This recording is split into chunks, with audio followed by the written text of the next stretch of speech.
It looks like the gasket and my thermostat is leaking, so let's get that fixed.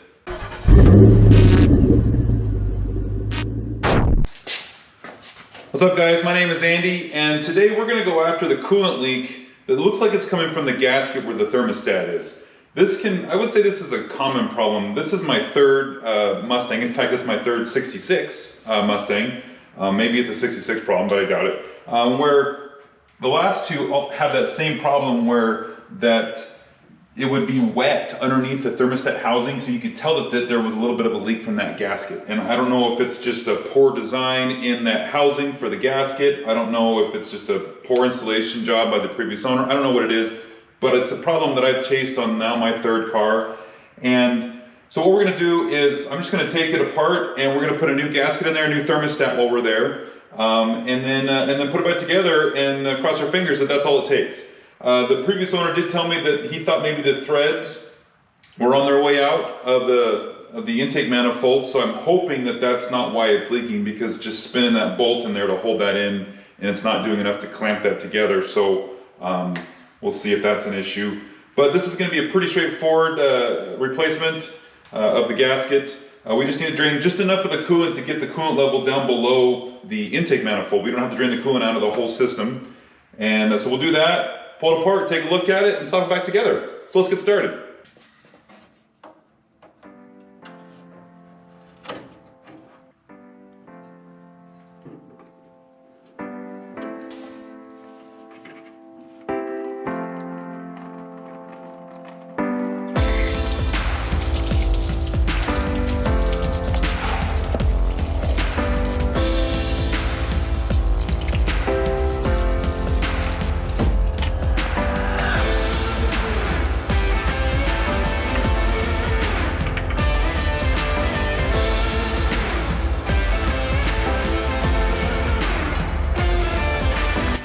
Okay, that didn't go as planned. I didn't expect the coolant to come shooting out that much. Typically on these radiators, you've got that little petcock that you can turn and it'll just come out a little bit. And with that style, you have to remove the whole plug for it to really get any of it out, and it just comes shooting out, and it makes a lot of mess. So I get to clean that up. Anyways, now that we got enough coolant out of there, we can go ahead and start to disassemble the rest of the thermostat housing and get to that thermostat.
I don't know what happened to the audio, but it wasn't working on my GoPro, so I'll just talk over here. I'm just talking about the thermostat housing and how it seems to be fine. The color is fine on that, the rusty color.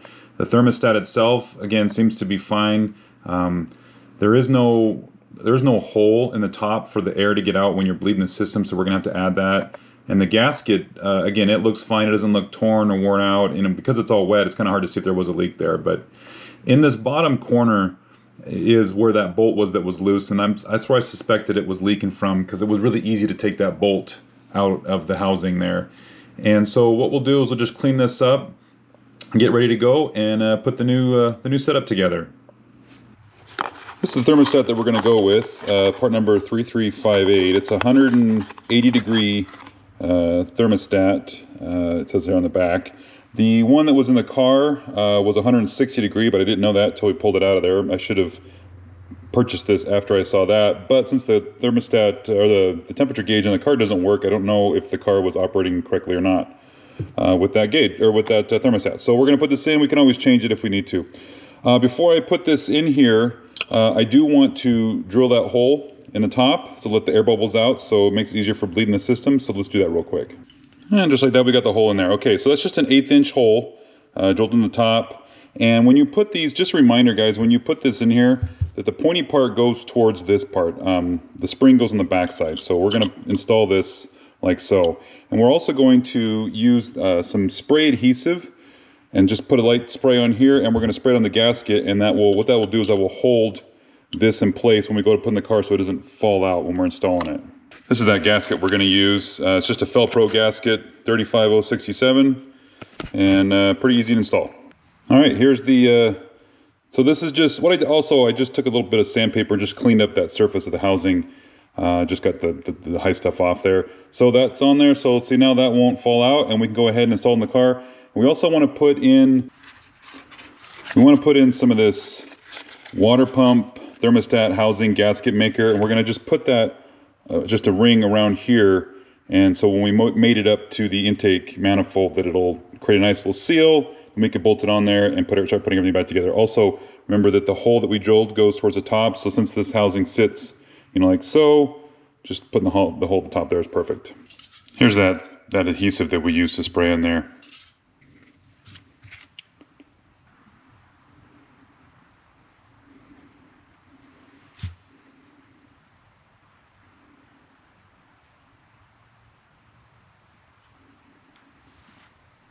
I also took some sandpaper to this just to clean the surface up a little bit too, just to get the high spots off of that. All right, now that we got that gasket maker on here, we can go ahead and put this in. Now, because of the problem with this water pump getting in the way of the fastener, we kind of need to put that fastener in before we put this inside here. And just be real careful you don't smear that gasket maker on here when you're doing this stuff.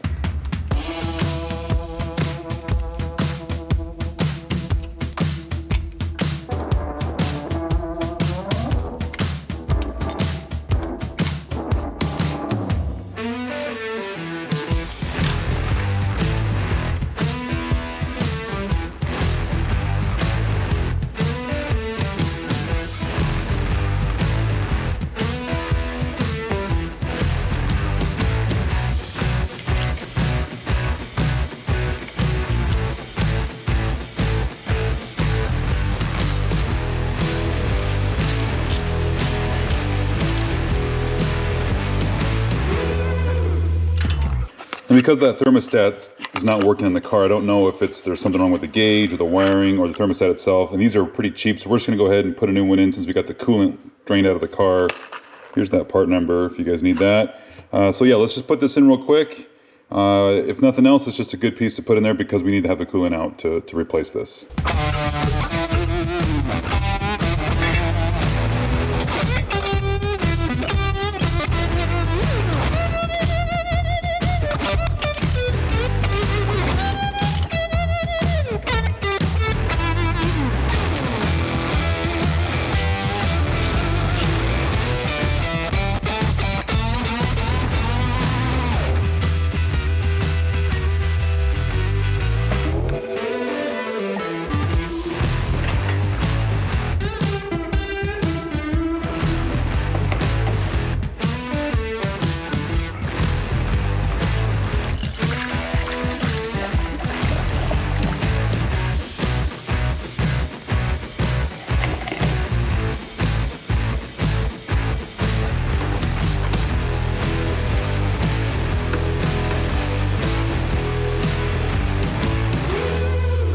All right guys, that was pretty easy to do. Again, just drain the coolant, pull that thermostat off, put a new gasket in there. You should put a new thermostat because you're already in there. They're only a couple bucks, so just do that. Slap it back in there. I'm gonna give that gasket maker stuff that we have, I'm gonna give a little more time for that to set up before I fire this up and bleed the system. Just in case that it's not quite set yet. So we'll get that done and then I'll just fire it up and run it. So that takes care of that. Hopefully that went pretty smooth. I did notice when I was putting that bolt in, like I was talking about, that second bolt on the housing there, it did spin. That the threads inside that manifold may not be good anymore. We'll see how that goes. I do have plans for the future for upgrading this stuff, so maybe it's just a thing to just, you know, we'll take care of it when we get that new manifold. So anyways, hopefully that helps you out, guys, and get you set up for getting that gasket, just understanding why that leak. I mean, again, underneath that thermostat housing, it's very common for those to leak, and you can just run your finger underneath that edge, and if it's wet, it's probably the gasket. So, yeah, all right, guys. Thanks for sticking around on this one. If you like the video, give me a thumbs up, and if you subscribe, I appreciate it because it helps my channel out. All right, we'll see you in the next one.